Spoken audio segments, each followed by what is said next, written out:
10 कोटी रुपये खर्च झाला या स्टेशनसाठी।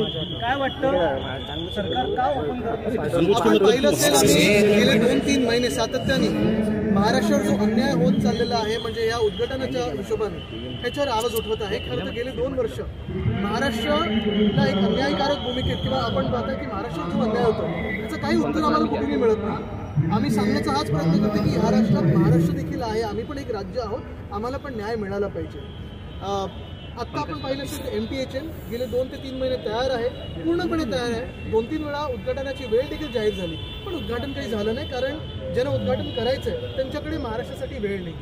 तसंच दिघा स्टेशन खासदार साहेब राजन विचारे साहेब सतत हा विषय घेत आलेले आहेत।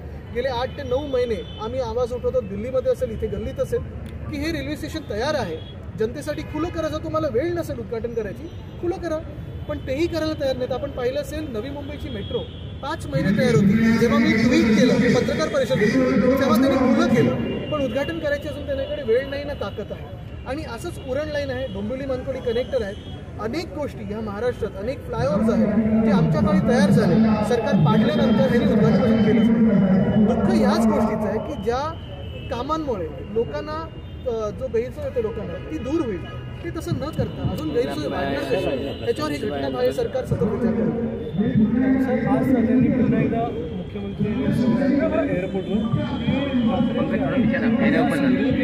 त्यामुळे वेगवेगळ्या प्रकल्पांना म्हणजे MTHN निश्चितपणे जे भाजपचे उद्योगपती मित्र आहेत त्यांच्या स्वतःच्या विकासाच्या विरोधात आहोत। मुख्यमंत्री जे घटना आहेत त्यांच्या स्वतःच्या हेलिपॅड्स 2-2 फार्म हाऊसवर येणं ह्याच्या विरोधात आहोत। तिथे रस्ते झाले पाहिजेत गावकऱ्यांसाठी, पण स्वतःच्या शेतात 2-2 हेलिपॅड झाले, याचं दुःख आहेच। पण आपण पाहत असाल विकास जो झाला पाहिजे तो शाश्वत झाला पाहिजे। जे आमच्या काळात विकास झाला, कोस्टल रोड असेल, MTHL असेल, की दिघा स्टेशनची रेल्वे स्टेशन असेल, उरण लाईन असेल, ह्याचं उद्घाटन तर करा।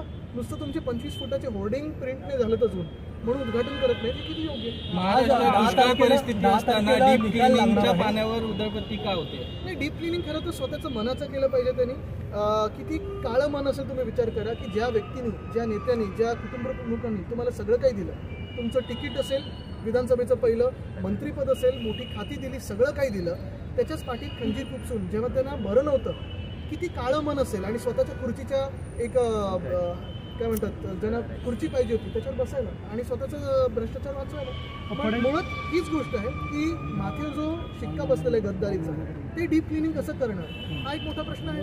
सर 10 तारखेला निकाल आहे, पण आज राहुल नार्वेकर जे त्या सगळ्याचे मला वाटतं आज वर्षा बंगल्यावर होते, वर्षा बंगल्याकडे काय वाटतं? मला वाटतं हे खूप वर्षानंतर मी ऐकलंय की अध्यक्ष महोदय स्वतः मुख्यमंत्रीच्या भेटेला वर्षा बंगल्यावर जातात। ठीक आहे, त्यांचं असेल, पण मला वाटतं एकच आहे महत्त्वाचं की त्यांच्याकडे एक ऐतिहासिक भूमिका त्यांच्या हातात आहे। राहुल नार्वेकर आधी आमच्या पक्षात होते, नंतर मला वाटतं राष्ट्रवादीत होते, आता भाजपमध्ये।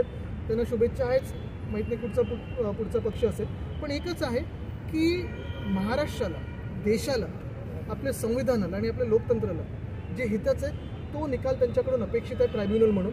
आपण पाहत असाल 2 बाजू आहेत त्याच्या, एक जो भाजपला आणि मिंदे गटाला निकाल अपेक्षित आहे तो आहे, दुसरं म्हणजे डॉक्टर बाबासाहेब आंबेडकरांनी जे संविधान आपल्याला लिहून दिलं त्याप्रमाणे जर चालले तर 40 गद्दार बाद होतील। आता ही भूमिका अध्यक्षांकडे जे ट्रायब्युनल म्हणून काम करतात की आता ते कोणाच्या बाजूनी राहणार, ते एका बाजूला जे संविधान बदलतात आणि बदलू इच्छितात त्यांच्या बाजूनी राहणार की आमच्या बाजूनी राहणार, जे आम्ही डॉक्टर बाबासाहेब आंबेडकरांनी जे संविधान लिहून दिलेलं त्याचे जे पूजक आहोत त्यांच्या बाजूनी राहणार।